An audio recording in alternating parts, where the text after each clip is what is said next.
right, we are live. All right, welcome back after lunch, folks. Government Operations, Military Affairs, House of Representatives, State of Vermont. We are starting conversations on H67, which is an act relating to legislative operations and government accountability. This is a flagship project of the committee.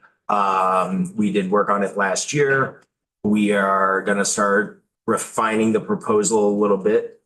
But before we get into that more granular work, we wanted to have a conversation with the Agency of Administration's Chief Performance Officer, Justin Kenny. And he is with us in the gallery. And please join us at the table, sir. Thank you. Nailed it. So, first time here, welcome. Yeah, thanks for having me. Yeah, we'll do a quick round of introductions just to familiarize the faces. Representative Matt Byron, Chair of the committee. I represent Addison 3, which is Northwest Addison County. Representative Lisa Pango, Franklin 5, which is the northwestern border with Canada. And I'm the vice chair of the committee. Hi, Representative Lucy Boyden. I represent 1103 Cambridge and Monroe. Representative Sandy Pincinel. I represent Bennington 1, which is Danby, Dorset, Mount Tabor, Landgrove, and Peru. For Burlington. Bill Coffin, Windsor District 2, which is Cavendish, Weathersfield, and Baltimore. Kate Nugent with South Burlington, and it's nice to put a face to the name. I think we were emailing last year a little bit. Hi, we're also email buddies. I'm Shay Waters Evans. I'm sorry, I'm a little out of breath. I just ran over in heels from the pavilion. I represent Charlotte and Port Heinsberg. Yeah, so as we were chit-chatting beforehand, we just wanted to have you for an introduction and familiarize ourselves with your charge and duty and role within government accountability work. So. Yeah, excellent. Sounds good. So I've prepared a presentation just to walk you through some of the basics of what we do. Some of you might have seen portions of this before. I've done it in prior years, but hopefully some things will be new for others. So for the record, Justin Kenny, Chief Performance Officer for the state of Vermont and the Agency of Administration, and actually live in Worcester, Vermont, just where I'm from. So our office is actually a small team. So we're situated within the Agency of Administration Central Office, so under Secretary Clark and Deputy Secretary Brown. We're a team of 2 individuals. So it's myself and then Katie Bachwald, who is our statewide director of performance improvement. The office has been around since roughly 2014 with the passage of Act 186 of that time, which created the outcomes report, which has some tie-ins with H67, as well as some other forms of performance reporting and some results-based accountability work that the legislature has done in the past decade or so. So vision for our office, so we're really focused on creating a modern, effective and efficient state government. And our mission, which is how we attempt to achieve that, is really about empowerment. So it's about empowering state employees to do 3 main things: better solve problems, manage operations, and improve results. The majority of our work is consultative in nature and it's voluntary in nature. So we truly don't have much authority to require anything of anyone aside from some of the reporting mandates that come from the legislature. So sometimes we get members of the public that will email or call. They'll complain about a performance issue in a particular agency or department. They'll be like, well, why don't you do anything about this? But we actually don't control that agency or department or have any authority to do so. We can certainly work with them if they're willing to work with us to solve those performance issues. So as we think about our mission and what we do, we've kind of defined it into 5 core main areas of work, and I'll walk you through all of those. The first is that consultative piece, and we've been doing consultation work since the start of the office in 2014. That consultation takes a lot of different forms. So really any state employee within state government can reach out to us if they have a problem that they would like to solve. That sometimes is very simple things. Someone can come to me and say, I'm trying to get a formula to work within an Excel document. How would I improve that? I will respond to that and I will help them do that. To even bigger things like that, even bigger things than that, which might be something like, we need some support for change management on a new ERP project to transition from Vision Vantage VTHR to Workday. Can you provide support on that? So we get involved in really big scale projects from a consultation standpoint, all the way down to like one-on-one consultations with individuals. I'd say probably the majority of the work that we do is team-based. So a team will come to us, they want help improving a particular process, developing performance measures, something of that nature, and then we'll have an interaction with them and engagement with them through an actual project that we set up. So that's the consultative aspect of our work. I would say at this point in time, because it's changed over the years, that's probably maybe 15 to 20% of all the work that we do. The other core component of work that we do is training around continuous improvement and performance management and innovation. So this has become a big portion of our work. It's probably 30 to 40% of what we do. Over the years, we have developed a very robust training program that is available to any state employee.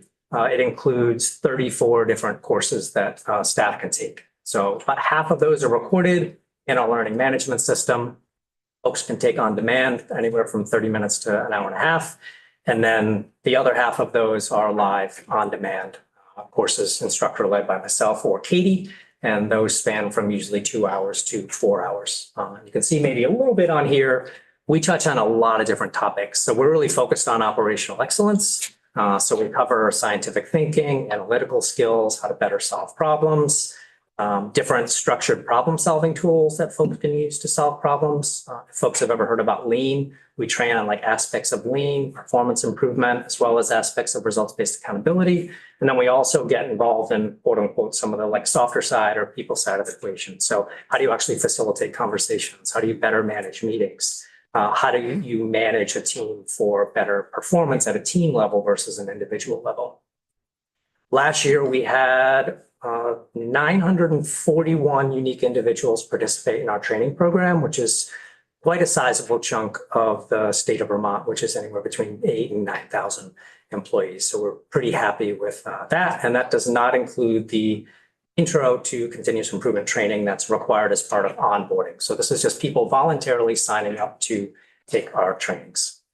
And in terms of data on our trainings, you'll see some of it below in terms of how we measure success. But the data is really good. We've got good numbers.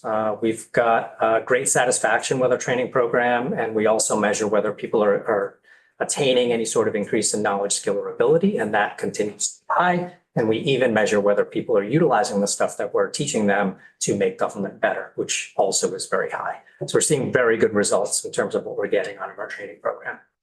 So that's a big chunk. You can imagine 34 courses, right? We're running multiple versions of that.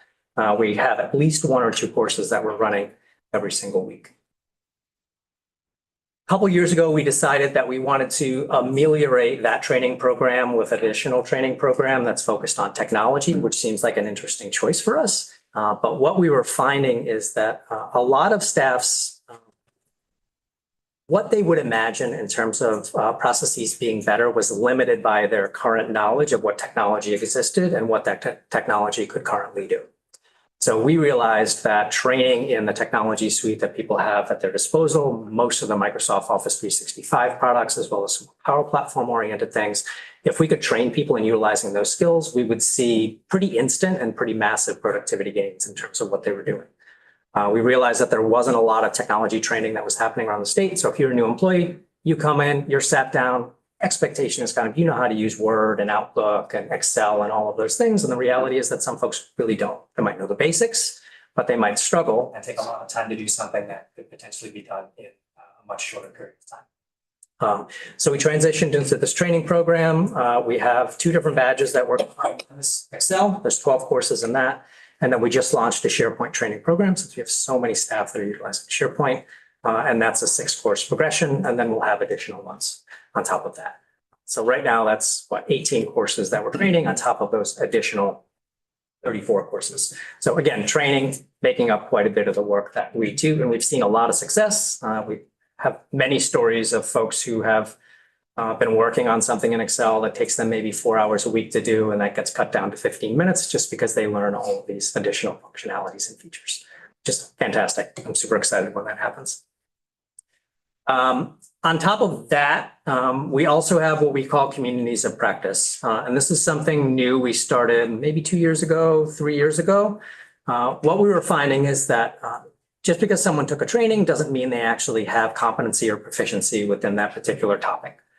They would take the training, they would say, yeah, I learned a lot, but then they might struggle to actually deploy those things and really integrate those things into their daily habits. So we did some thinking about, well, how could we get better results in this space? We thought, well, let's think about how we might provide ad hoc opportunities and more peer-to-peer opportunities for people to learn these things outside of training. So there's a continual feed of information and support for state employees. So we created a series of communities of practice to help support employees. We have our continuous improvement network, which is focused on the continuous improvement side. And then we have our Tech Hub team, which is focused on the technology side. So for our continuous improvement network, that's a Microsoft team that anyone in the state can join. We bring in some well-known speakers and authors on a monthly basis to speak to employees about different topics. We have done quarterly series where we'll ask HR or ADS or others to share about particular processes as a way to help everybody understand how they work. And we have other ad hoc opportunities. That membership is about 1,500 state employees have joined that continuous improvement network. So really excited about that. And we have very good participation. Our speaker series will usually top out at 200 or 300 each month for participation in those. The Tech Hub team, similar, that one's actually larger. We have close to 3,000 state employees that are part of the Tech Hub team. And same thing, that's an opportunity for people to learn more about technology. Every month, I will do a 45-minute ad hoc session on something. So this Friday, I'm doing one on document sets in SharePoint, which there's not much training on. So the little things people ask for allows us to respond in real time. Someone's like, oh, there's a new feature in SharePoint or Microsoft Excel. How do I actually use that thing? Great, we're going to do a training series on that so that people can get that right away. And then they have a live instructor so they can ask questions. We also have government communities of practice that we manage. So this is part of our continuous improvement network. It's a subset of that. But what we were finding as we were doing a bunch of engagements across the organization is people would have the same problems. And because everyone's fairly siloed within state government, they wouldn't know who to talk to. So I might have one person that comes to us and says, oh, we want to do a grants improvement project. And then someone in a different agency or department would say, we want to do a grants improvement project. And then we get a third one a month or two later, we want to do a grants improvement project. They're like, why isn't anyone talking to one another? So we created these spaces for people to talk to one another.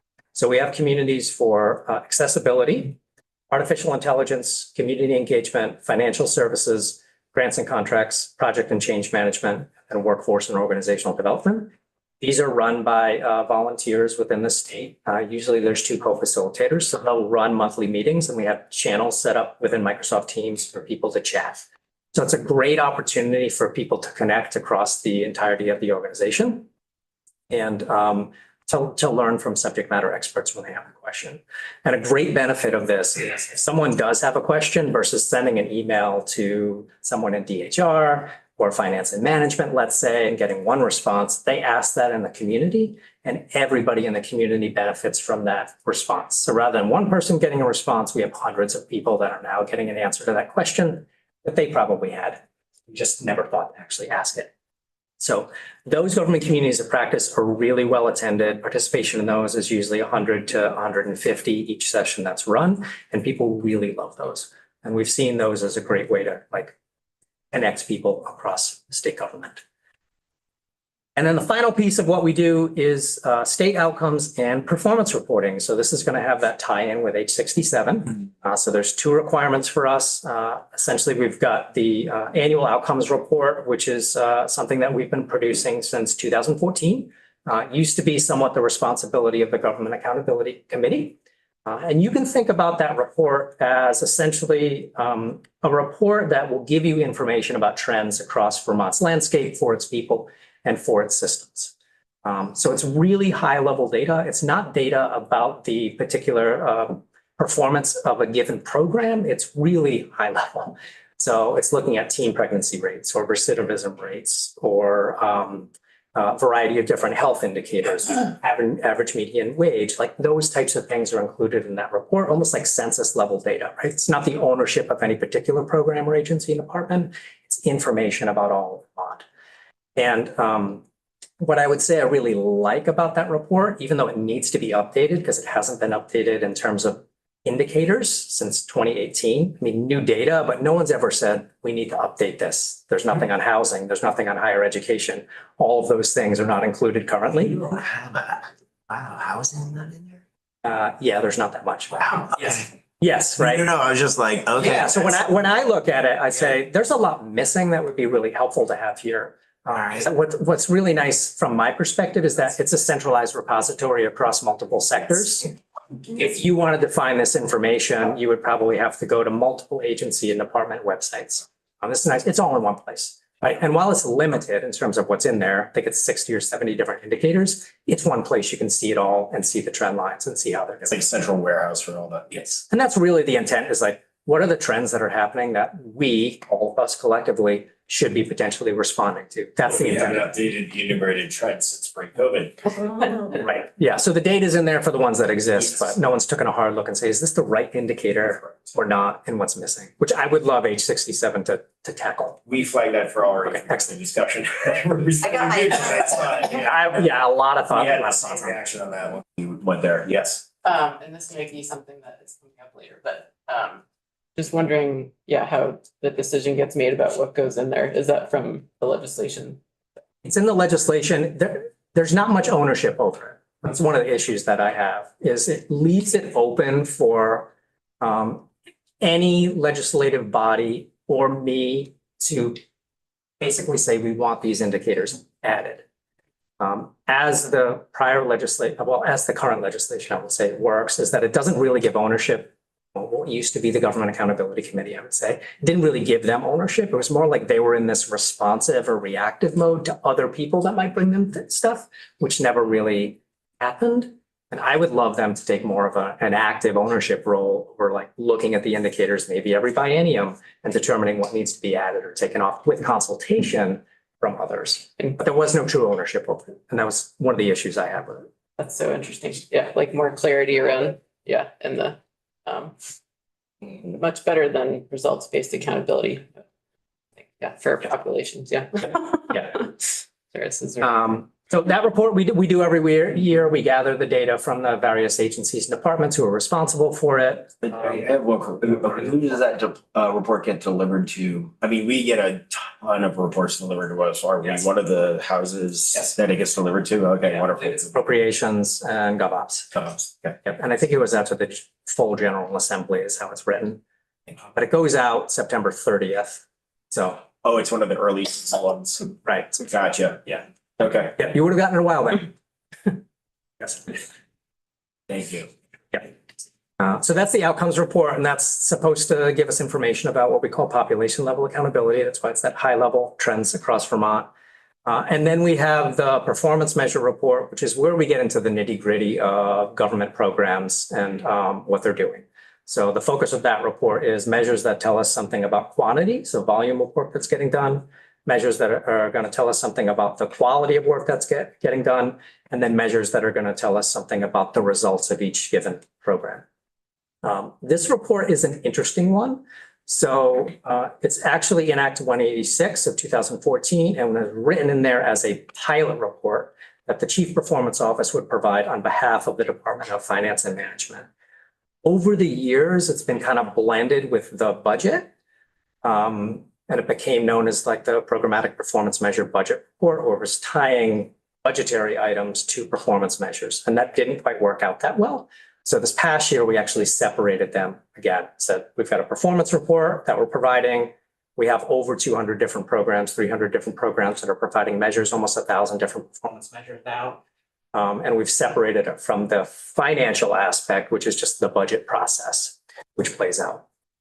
So we've expanded that report year after year after year after year, but the legislation still reads as it's a pilot program, which it doesn't quite fit anymore as a pilot program. And it's also not the Department of Finance and Management's effort. It's really the effort of the Chief Performance Office. So that's another thing I'd love to fix within H67. Yeah, so and again, like we don't have much authority here to say, yes, you have to have these programs or not, or performance measures. Like we're in a consultative space. People give us their measures and we provide them with feedback and say, oh, you're missing some things. All of your measures are quantity. You really need quality and results. We provide resources and guidance and all of that. But at the end of the day, we can't tell people that one's in or this one's out. It's just not how our office operates. We don't have the authority to do that. But we like that report in addition to the annual outcomes report because it does get at programmatic accountability. And there's a lot of really great data. And as the outcomes report is a centralized repository, this is also a pretty good centralized repository of at least high-level performance data for a lot of programs within state government. So it's one place that you can go to see, hundreds of different programs and their performance data. It's searchable and pretty easy to find that information. Although it is quite a bear to collect it every year. We don't have a system. We don't have a performance management system like some other states. So it's primarily done with Excel sheets and Power BI, which just makes the gathering of data somewhat difficult.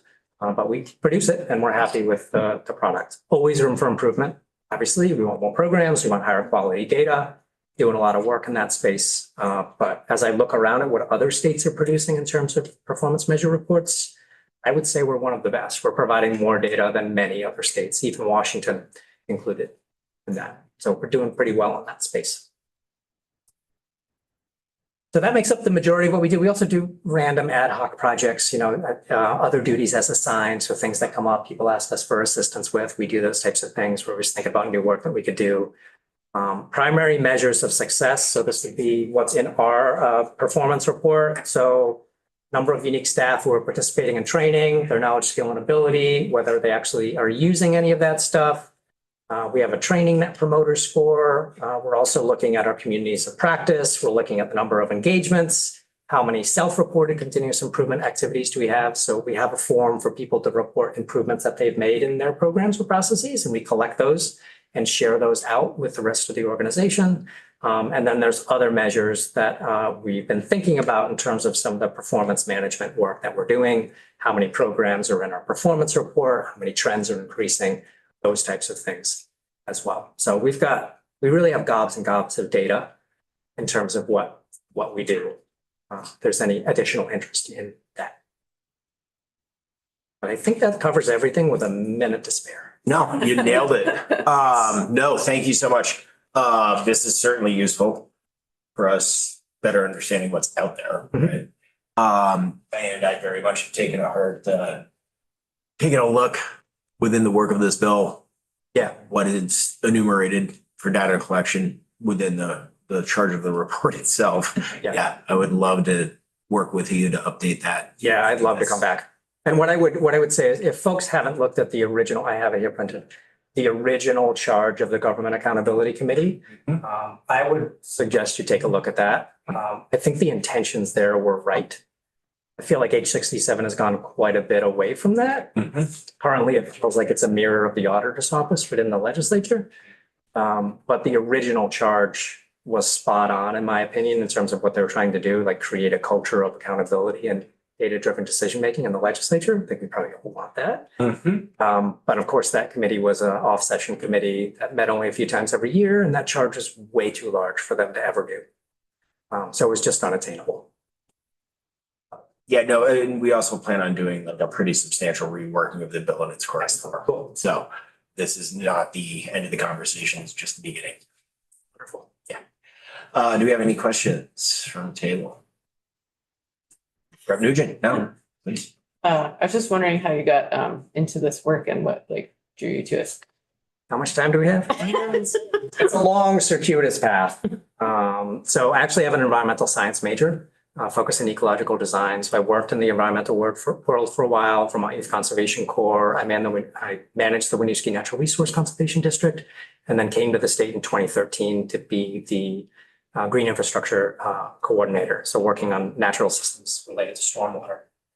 And then there was the lean effort that came to the Department of Environmental Conservation around that time. And I got trained in lean methodology. I really liked scientific thinking and everything that had to do, really focused on process improvement. And eventually I moved into the role of lean coordinator at DEC. And then eventually this just became the work that I do on a daily basis. It's really fun because I get to work with all parts of state government. I get to work at the line level, all the way up to leadership level. Every day is something new and exciting and challenging. And I can see the sincerity in your eyes too. You're like, I'm so into Yeah, this. well, it's a roller coaster. I'm into it. No, Yeah. I mean, government's gonna government, right? Yeah. I'm sorry, Shane. So used to calling on you. You know what, we're over here.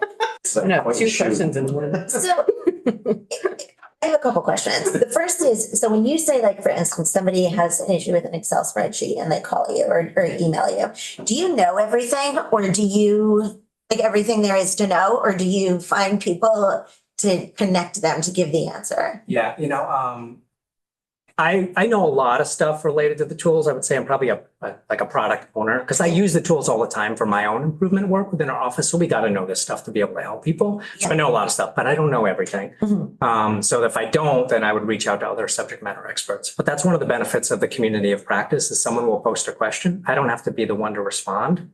It could be someone in another agency or department that will say, oh, here's how we do that, which happens quite frequently. So it's like it takes that scenario where you're at your own desk and you go reach out to like the tech expert that's just like around the corner there. To now you have a potentially hundreds of tech experts that could answer that one question for you. My next question is, when you were just talking about the data, or even showing us on your presentation, the percentages and like the increase, and there are two people in your office? Yes. Do you collect that data on your own? Yes. Yeah.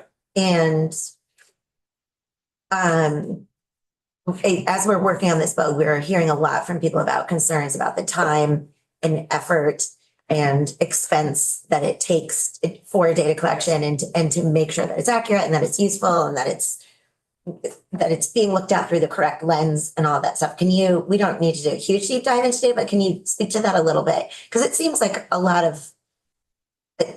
for two people who are also solving people's problems. Yep. So, we train and teach on continuous improvement and do it ourselves. So the building of our dashboard, I'll share it really quickly. Let's see here. So we have automated most of our data work. So it used to be fairly manual with Excel spreadsheets and those types of things. But over time, we've automated every piece because like you said, it's cumbersome to have to do all of this work. Anytime I run into something that I'm like, I think I could do this with less time, I figure out a way to do it. So I put in that upfront time and energy and cost to make it better. And that's what's a struggle for a lot of folks is how do we take the time out when we feel like we're drowning in some cases to work on the stuff to make it better over the long term. So we always take that view, fix it now. And then like it might take a little bit of time, but then it's going to save us time at the end. So this is all of our training data, training breakdown, evaluation data. This is all automated. This updates every single day. We built all of this based on data flows and using a lot of the tools. This is all Microsoft products that are able to do this stuff. Participation, right? Membership, lots and lots of data at our fingers that we use to manage our program. So we can take a look and be like, which trainings do we not have a lot of people attending in the next couple of weeks? Let's do a promotion of those trainings because we want people to get that. So super helpful from a dashboard and management standpoint to have all of this data that we can use on a daily basis to do it. Do other people do this in their departments and offices? Yeah, so some places have data folks that are Yeah, yes, some places don't have necessarily like a data team, but they've got folks that are interested that will do this work. So it's quite variable in terms of what the technical capabilities are across the organization. Yeah, and right, that's one of the things we want to do is make this available to everybody, or at least let them know about it and train them so that we can have more people that are utilizing data like this to manage their programs. We're really focused on that. okay. Yeah. Thank you. That's what I was wondering. Any other questions before we shift over? No?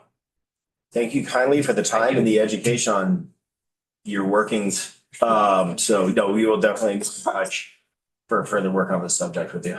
No, Come back anytime. appreciate it. Yeah, no, thank you. Yes.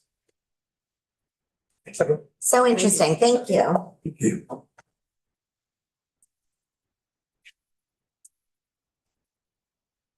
All right, now, the next order of business, we have Representative Burrows here. Please join us, Representative. And we are doing just the introduction right on H 587. To board and commission member per diems. We did try to get Ledge Council in here, but he was double booked, but you are the show. Oh, for the record, my name is Representative Elizabeth Rose, and I represent Windsor One, which is Heartland, West Windsor, and Windsor. In Windsor County. I'm adjacent to Representative Coffin. Okay, just to give you an idea of the kind of legislative nerd that I am. Since we last adjourned, I spent every Friday afternoon and evening combing through every single report that was created since I've been a legislator, and then cross-referencing what or study committee, and then cross-referencing what legislative action had been taken to address the recommendations over the last 5 years. Pretty nerdy, but Incredible. What type of findings did you find? a lot. But one of the reports was this report, which I asked Nick to email to all of you, which was from the Office of Racial Equity from 2023. And it had to do with advisory bodies.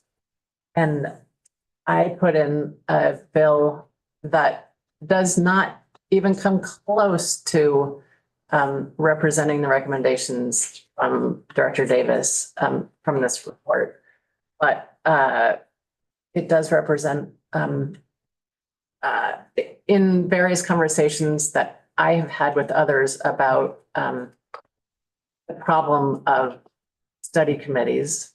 One of the things is, how can we reduce the number of study committees and make them more valuable? And one of the ways is by paying better.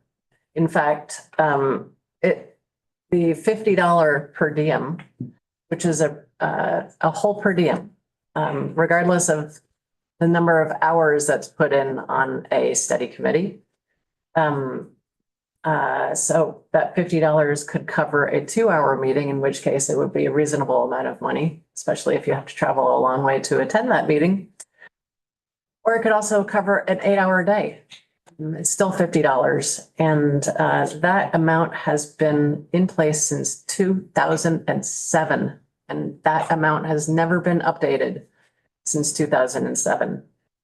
I myself took part in a study committee, which was for the basic needs budget, which is what the Joint Fiscal Office uses every year to determine what the actual cost of living is in Vermont. They update it every year, but they have a formula that's used. And I took part in the study committee that looked at what should go into the formula. That was a couple of years ago. JFO uses that updated formula starting with this biennium. But $50 an hour does not come even close to our own definition of a livable wage. Our own definition of a livable wage currently is more than $18 an hour. So $50 for a day in a state where we rely so heavily on volunteers, it's not humane, and it doesn't encourage participation. So this bill touches Director Davis's recommendations. I do ask that you look through some of the other components of it, because they also create a more humane way to encourage participation by Vermonters in some of these advisory bodies, such as allowing for other kinds of payment, or I don't know, there are I think about 30 different recommendations in here. In this bill, I'm simply asking for the minimal amount paid for a study committee or other advisory body to be $50 or the basic needs budget amount, whichever is higher. And part of my thought is that it would encourage participation by a wider swath of Vermonters. B, in budgeting for these study committees and advisory committees, it actually might cut down the number of study committees. Because having gone through every single recommendation and cross-referenced the number that we've actually followed through on, it really is a real waste of heart, will, money, and time. But really, most especially, like when you get Vermonters to come in and take part in a summer study committee and then not follow through on what the recommendations are, it costs a lot in volunteers, especially if you're getting paid $50 a day. That's my pitch. Well, first I want to commend you on all of that data collection and cross-referencing. Like, I remember you mentioning that we saw each other earlier in the off session. And I believe you referenced this work there, and I didn't really grasp the depth of what you were referring to. And even in that moment, I was like, wow, what? But now that you spoke to it more. You'll get more that are based on you'll get more of my bills. Yeah, oh, yes. For short form. Yeah. Based on those things, because I some of them just, it seemed so egregious that they'd have gone unread. Well, first and foremost, thank you for that. And thank you for putting this in front of us, because it's like that $50 per day per diem has always been a head scratcher to me. Mhm. I mean, especially the cost of living time, people's time, transportation, all of those things, right? So, I mean, in this day and age, $50 is basically a volunteer wage for a day's worth of effort. Yep. It doesn't even cover childcare. Yeah. So, any questions from the members at the table? No. All right. No, thank you. I really appreciate it. And we will definitely chit chat about this more later. Thank you so much for having me in here to, rant about the problem. I really appreciate it. I mean, the conversation kind of married a little bit with like what we're taking a look at with our like performance repeal project, our general accountability work, what we're tasking people to do, how we're compensating them for their time when tasked, it all falls into this. I really appreciate you doing that. Yeah. It's important. Wonderful. Well, and yeah, we'll definitely talk more on this, and I look forward to reviewing that magazine that you have from your past employment that you were referring to. Are you talking about Pozor? Yes. Oh. I should have said Otto. No, land of no means yes. No. Okay, with that, Thank you. we are a little ahead of schedule right now on our timeline for the conversation about the Essex Charter, so we will go offline until 2:00, please. And